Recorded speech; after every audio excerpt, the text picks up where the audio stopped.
If your Kia Sportage won't crank after a collision, your car may be protecting itself from further electrical damage.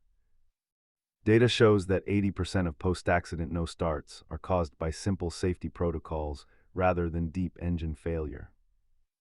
Let's walk through the steps to get your vehicle back online.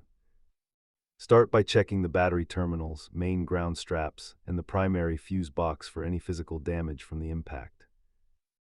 Many modern Kias use an impact-sensitive fuel cutoff that requires a manual reset or a diagnostic scan to clear.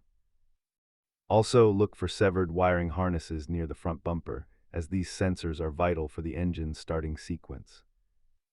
You can handle basic cable and fuse checks yourself, but module resets always require professional diagnostic software. Costs vary significantly based on whether you have a simple loose connection or a damaged control module. Use an OBDI scanner to read stored codes, which will tell you immediately if the computer has disabled the ignition.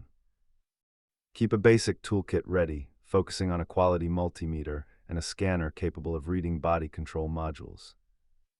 Remember, if you smell fuel or see smoke after an accident, disconnect the battery immediately and call a professional.